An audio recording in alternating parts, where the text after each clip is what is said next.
Hello and welcome to a Firstpost POV. After 3 years, actually more than 3 years of deadlock, there's finally some progress in Ukraine. The US President Donald Trump has managed to bring both the Russians and the Ukrainians to the table.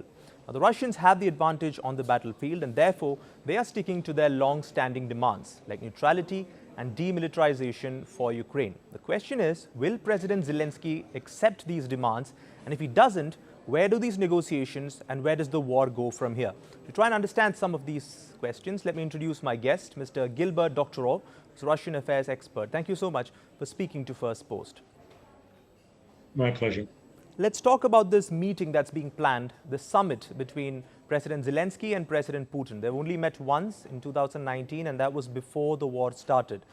The Ukrainian side is very keen to host this meeting, so are the Americans. But do you see the Russians accepting this demand? Do you see Mr. Putin sitting down with Zelensky in the coming weeks?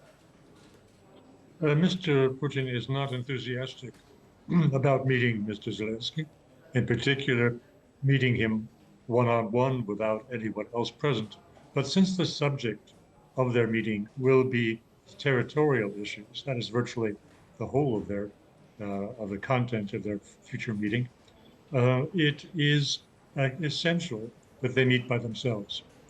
That Mr. Trump not be present or any other foreigners be present. And the reason is very simple. The outcome of their meeting will be, if it's successful, a peace treaty. And the peace treaty has to reflect the views of the Ukrainian negotiators. If it is otherwise, if it has conditions that have been imposed by third parties, then that peace treaty will not be worth very much because it will generate enormous resentment within Ukrainian society and eventually will be overturned. Therefore, they note that they have to meet by themselves is almost a given. And I think Mr. Trump was very clever and very far-seeing in removing himself from those talks. At the same time, the basic positions of the Ukrainians and the Russians are very far apart. Therefore, I think it is essential to take into account what the Russian Foreign Minister, Sergei Lavrov, said on state television in Russia last night. He was speaking about relations with Mr. Trump, about how he and his colleagues are confident that Trump is dealing earnestly, seriously, and with an understanding of the root causes of the problem as they have been explained to him by the Russian side, by Mr. Putin. And among the root causes is the treatment or maltreatment of Russian speakers in Ukraine. This is where the revolt against the government installed after coup d'etat in February 2022, this is where it originated. The very first act of that government was to impose a ban on the use of Russian, which inflamed all of the Russian-speaking parts of eastern Ukraine and set off their refusal to accept the authority of Kiev and what became a civil war with Russian intervention. Therefore, it is highly appropriate to consider what Mr. Lavrov said last night, that they had discussed with Mr. Trump how these discriminatory laws in Ukraine, namely the prohibition on use of Russian in schools, the prohibition of use of Russian in public spaces, the ban on dissemination of Russian language media in Ukraine, that all of these are in direct violation of human rights as defined by the United Nations. Accordingly, I think that if Mr. Zelensky wants to have a meeting with Mr. Trump, he can do this. He can very easily ease the way for that. Although, as I said, Mr. Putin is not enthusiastic about such a meeting, but he could be induced to go to such a meeting if the Ukrainians show a token of goodwill. And to be precise, the token of goodwill would be, per Mr. Lavrov last night, in a very broad hint, the token of goodwill would be to immediately revoke those language laws which have so inflamed the Russian-speaking population of eastern Ukraine. Right. But why do you think the Ukrainian side is insisting on this one-on-one meeting? They don't seem too keen to give goodwill measures to the Russians right now. If anything, they're sticking to their original positions when the war started. In that context, why is Mr. Zelensky so keen to sit down with Putin one-on-one? Is he hoping that a one-on-one meeting would lead to him putting more pressure on the Russian side, perhaps get concessions from Moscow? What's he eyeing here? I think he was hoping that the Russians would refuse it. He does not want a peace treaty. He wants to be supported in perpetuity by his West European allies, and he wants to involve the United States directly in a war which the United States, since the time of Mr. Biden, refuses to do. For the United States, and now for Europe, this is a proxy war. Proxy war means you don't put your soldiers online to die for this third country. Therefore, Mr. Zelensky's efforts to have a one-on-one meeting, I believe, were intended to sabotage the peace process. Right. Let's talk about something the Ukrainians are very insistent on, and that is security guarantees. They want protection against any future invasion, a possible future invasion by the Russians. And the one sticking point is that he wants the United States to join in on those guarantees. But President Trump is a bit hesitant. He has said that US soldiers will not be deployed in Ukraine at any point. Do you see him accepting any sort of guarantees in which the Americans are not involved? I don't believe that the Americans are going to give any security guarantees. Mr. Trump is playing his hand very artfully, very skillfully. He is stringing the Europeans along right now. He has no intention of rejecting their proposals because he hasn't achieved what he wants to achieve, which is the face-to-face meeting between Putin and Zelensky, the preparations for a final peace treaty. And if he were to deny the Europeans on this question of security guarantees, that would blow up the whole thing, and that the procedure would stop here. So he wants to proceed, and therefore he's telling them what they want to hear, although I assure you, he has no intention whatsoever of giving security guarantees. Without those security guarantees, the Europeans are lost. They cannot do anything, and their idea of a coalition of the willing will disappear in a day's time. Today we heard something interesting from Moscow, which is that perhaps China could be one of the guarantors when an eventual peace deal is struck. What do you think is the thinking behind picking China or floating the idea of China? Because this is a country that's thousands of kilometers away. It's not a European country. And the Ukrainians are surely going to be suspicious of this. So what's the thinking in the Kremlin about pitching this idea of China as a guarantor? No, it makes a lot of sense because it changes the nature of the peacekeepers. They become monitors, not peacekeepers. The problem with the European solution is that it is sneaking in exactly what the Russians saw as the casus belli from the beginning.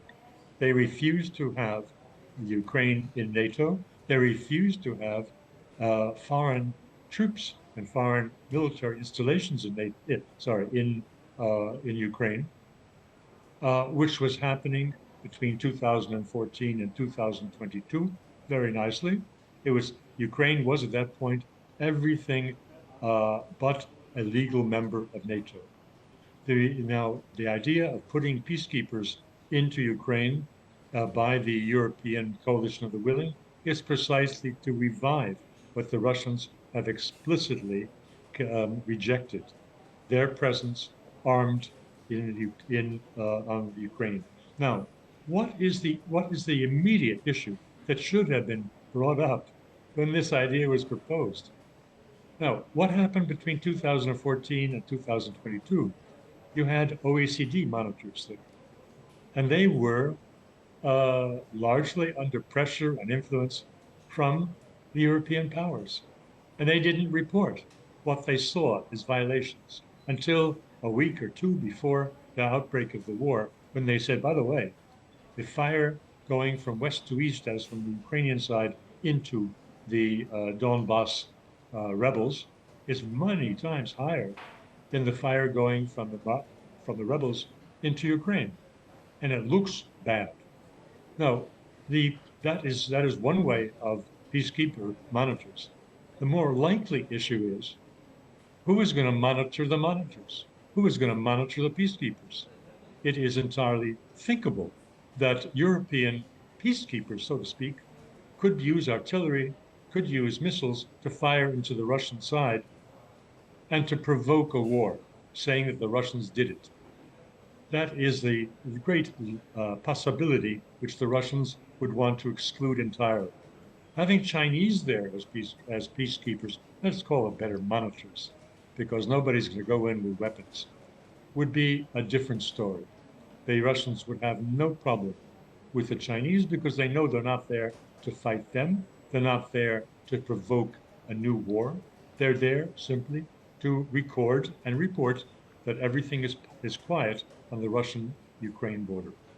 That could be acceptable. Right. I understand the point you're making about Russia having its doubts with Western peacekeepers or Western-backed peacekeepers being at their borders with Ukraine. But I'm sure the Ukrainians would have similar doubts about Chinese soldiers or Chinese monitors at their border with Russia, because we have seen that the Chinese have been closer to the Russians than the other side. So wouldn't you say that perhaps a neutral body, maybe somebody backed by the United Nations, would be better equipped as a monitor or a peacekeeper, or is that off the table completely? Maybe India.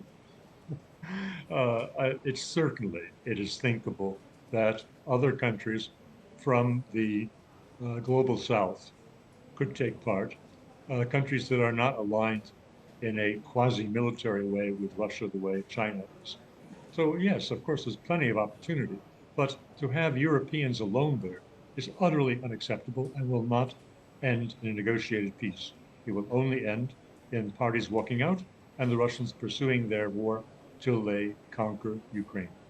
Right. Let's rewind to Friday now when President Trump met President Putin in Alaska. He went into the meeting saying that what we need right now is a ceasefire, the bullets and the missiles need to stop, and then we can sit down and discuss a peace agreement. He came out of the meeting and said ceasefires don't hold up, what we need is a peace agreement.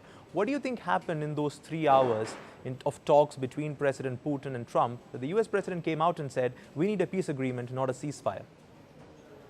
I think that what is so common in Western mainstream commentary, the notion that Mr. Trump was played by Putin, that Putin took advantage of his lack of knowledge and lack of concentration and so forth to persuade him to reverse, to go 180 degrees from where he stood before they met. I believe that's nonsense. Again, everyone underestimates Mr. Trump, not only Western mainstream, but also most of my peers in what is called independent or alternative media. They also are anti-Trump people.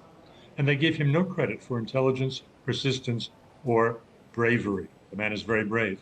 And he's also not stupid. And most important of all, when you're dealing with Mr. Trump, you're dealing with Team Trump.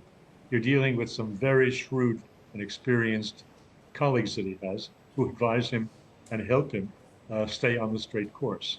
Now, the question of his change of mind, I don't think he changed his mind. I think he had exactly that view before he went into the meeting with Mr. Putin. Just it did not serve his purpose to appear to be pro-Putin before the event took place. Mr. Trump, was playing his opponents. He was playing the Western mainstream media. He was playing my peers and colleagues in the alternative media. He was smarter than a whole lot of them. And I take my hat off to him.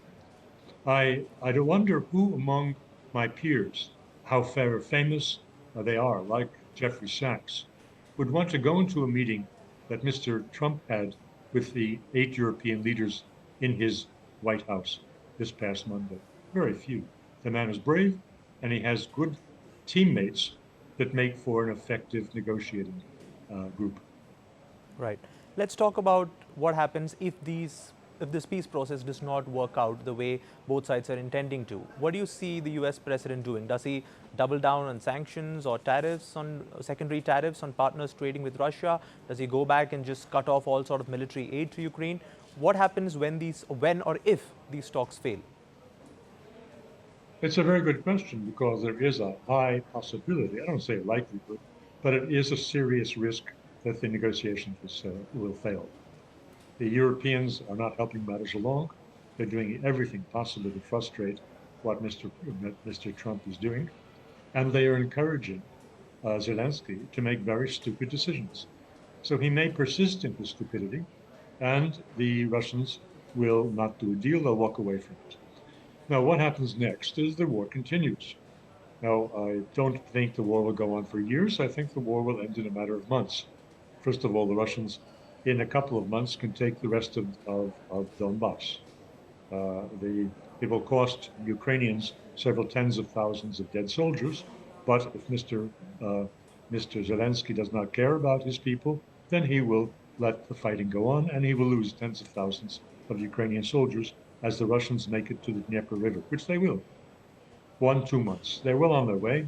They've captured one of the important strategic logistical hubs, Chasov Yar. This was 2 weeks ago. They are now about to close in and complete the capture of Pokrovsk, which they call Krasnoarmeysk. And then there are just a couple of cities left before they reach the Dnieper. So that will be an important turning point. Again, either the Ukrainians then say we give up, or they continue fighting and the Russians will take Odessa. If the Russians proceed to take Odessa, well, they don't need Kiev, they need Odessa. And the reason is very simple. If the Russians capture Odessa, then the British and the French will lose all interest in Ukraine. The only interest they have is a military interest, and also a commercial interest insofar as Odessa is the main port for Ukrainian exports. And if Russia holds it, that's the end of the game for these guys. And they will walk away from Mr. Zelensky, and he will crumble. So I don't believe the war will go on for years. I believe the war will end before the end of this year, one way or another. It would be better for the Ukrainian nation if it ended now, before they lose still more tens of thousands of soldiers dead and mutilated. But that's in their hands. There seem to be two pathways here, clearly. One is where the war ends at the negotiating table, and one where it ends on the battlefield. Obviously, the two outcomes will be different on the way they play out. So what's the thinking in Moscow right now? You've been watching Russia for a long time. What would you think would be the thinking in Moscow? Which way do they want this war to end? On the negotiating table, or do they feel it's better if they can win on the battlefield and get their boots on those grounds in eastern Ukraine? Well, I think the two are not exclusive. If the Russian victories continue, if they take all of Donbass, then they will relieve Mr. Zelensky of the very difficult decision of conceding to Russians territories that they had not actually captured. So if we wait 2 months, I say probably 40,000 Ukrainians will die when the end result will be the same as if they accept the terms of capitulation essentially now. But that's their option. In 2 or 3 months, the two can come together. The Ukrainians will be worn out, and the Russians can say again, let's sit down and conclude our treaty. So the Russian preference, the Moscow's preference, is for this not to be a frozen conflict, is to end in a decent and legitimate and UN-approved peace treaty that puts an end to these conflicts in that part of the world and enables Europe to proceed with normal living and not with a military buildup that no one needs and can only risk the security of Europe in the future. Right. Now, at the risk of stating the obvious, I think everybody prefers a negotiated settlement, and the logic says that the side that does not have the advantage on the battlefield will have to make concessions. We have to make and see if that actually happens in this case. But thank you so much, Mr. Gilbert Doctorow, for speaking to us on Firstpost. Well, thanks for inviting me.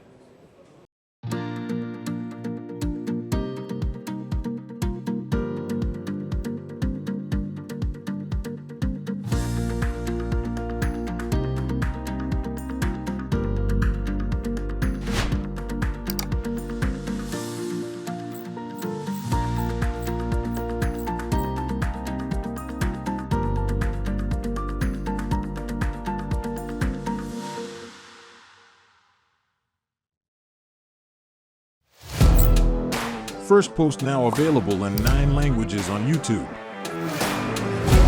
English, Stands at $36 trillion. French, Le FMI, comme German, Geschäftsführenden Direktor, Hindi, $30 trillion ka karz mo. Indonesian, Pemerintah tanpa pemeriksaan. Italian, Sekali radikali. Japanese, $4 以上mo. Portuguese, Por causa do próprio balanço patrimonial. Spanish. Beautiful bill. Go to Settings, click on Audio Track and select the language of your choice. Be the first to know what's happening around you in your first language. Firstpost.